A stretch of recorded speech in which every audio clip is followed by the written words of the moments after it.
Kano ka ba? Paano ba tataasin ang isang value ng isang tao? Ngayon, Dad, may isang nagiging viral na post dito sa Facebook. Ang sinasabi ng viral post na sa US, kung may 1 kilo ka ng bakal na bato or iron, ang value nito pag binenta mo sa merkado sa US ay 5,000 pesos. Ngunit, kung ang 1 kilo ng bakal na bato na to ay ginawa mong sapatos ng mga kabayo, ang value na mabebenta mo ng mga sapatos ng kabayo na to, mga 10,000 plus pesos sa 1 kilo ng iron na to. Pero, kung ang 1 kilo na iron na to ay ginawa mong mga karayom o mga sewing needle, ang makukuha mong value dyan ay mga siguro mga 300,000 pesos worth of mga sewing needles. Pero kung ginawa mo naman yung 1 kilo na to ng iron at ginawa mo namang springs at gears para sa mga watch katulad ng mga Rolex, ang mga value nito siguro several multi-million pesos na yun kung ginawa mo siyang springs and gears para sa watches. At yung same 1 kilo ng iron na yun, kung ginawa mo naman siyang components daw para sa mga laser machine katulad ng mga lithograph machine, ang value na yan, multi-million pesos na yan. So, Dad, sa isang 1 kilo ng iron, iba-iba ang halaga niya depende kung anong naging transformation ng iron na yun. So Dad, anong mga lessons to learn tungkol sa halaga ng isang tao at halaga ng mga bagay natin sa buong mundo natin? Well, una, no, yung sinasabi nga natin, napakahalaga ng edukasyon. No? Kasi kung mas mataas yung pinag-aralan mo, siyempre mas magiging mas mataas ang halaga mo sa merkado dahil mas maraming mga ngailangan ng serbisyo mo o kaalaman mo. Kaya napakahalaga din na mag-aral tayo na maayos. So, katulad ng sinasabi natin, no? Kung kunyari ikaw ay nag-aral at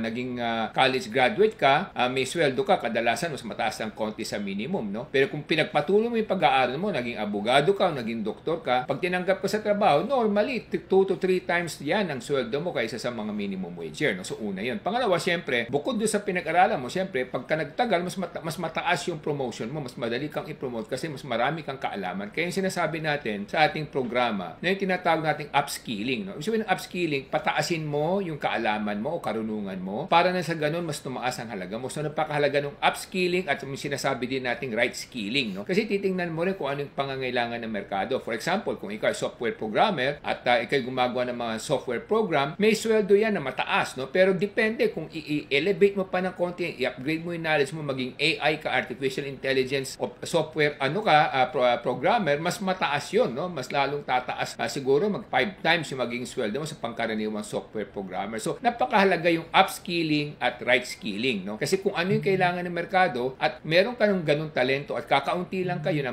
meron nun, siyempre talagang tataas yung halaga mo o yung presyo mo. So, kanun din, no? Pag sinabi natin, no? For example, pangkaraniwang kang accountant, pero ang ginagawa mo, nagbo-bookkeeping ka lamang, siyempre yung sweldo mo, medyo hindi rin ganun kataas kaysa sa isang nakapagtapos ng certified public accountant at na hindi lang naman siyang accountant, pero gumagawa siya ng mga management analysis, gumagawa siya ng mga financial analysis, at gumagawa siya ng mga projections, then mas mataas yung normally bayad sa kanya. So, depende yan sa iyong kaalaman o mga kaakibat na talento, pero napakahalaga din yung continuous learning, continuous innovation, never stop learning, no? Kasi once you stop learning, doon bababa ang halaga mo. So, bawat isa sa atin, meron tayong mga biniyayang mga talento o kaalaman. Pero huwag tayong tumigil sa pag-i-improve o pag-i-innovate para sa ganun mas marami madagdagan ng ating kaalaman at karunungan. Yun ang sikreto kahit nasa Singapore kung titingnan natin, no? Kaya ang Singapore, yumaman ng gusto, hindi dahil sa marami silang likas yaman, no? Kaya sila yumaman dahil yung mga tao nila naturuan at nadagdagan ng kaalaman para sa ganun, yung pangangailangan ng merkado ay kanilang mapaglingkuran o kanilang mapunan. So, napakahalaga nun. Yun ang sikreto dito. Tama yan, Dad. So, katulad nga sinasabi ni Dad, ang sinasabi niya, lahat tayo ay parang batong bakal o tayo ang raw iron pag-start natin sa buhay natin. At nasa sa atin yan kung paano natin pipiliin, kung paano tayo mas magiging valuable depende sa mga decision natin at ang pinag-aaralan natin. So, kung pwede kang maging karpintero, pwede kang maging tambay, depende yun sa tataas o bababa ang halaga ng mabibigay mo sa mundo at halaga na bibigay sa'yo ng mundo. Pero kung pinili nyo maging AI developer, AI programmer, software programmer, o ibang matataas na rare na skills na hinahanap ng mundo, mas sobrang tataas ang halaga ninyo. Katulad nga sa US, ang software developer, siguro mga $100,000 ang salary niya. Pero kung AI developer daw, ilang $1 million kaagad ang binibigay na salary at sila pa yung hinahanap-hanap pa nga nila Elon Musk at Mark Zuckerberg doon. So, lahat tayo, starting point natin, zero. Pero nasa sa atin kung gusto natin, yung sa direction ng buhay natin, kung magiging $1 million tayo, or $100,000 tayo, o $1,000 ang halaga natin sa ating mga trabaho. Ako po ay si Solomon Sai, ang inyong kuya ng bayan. Katulad sinabi ni Kuya ng Bayan, napakahalaga, no? Kahit na karpintero ka lang, pwede kang maging karpintero na mas mataas ang bayad kung gagawin mo gagamitin mo yung talento mo sa paggagawa ng mga furnitures na napakaganda, no? Yung mga mamahaling furniture na binebenta ng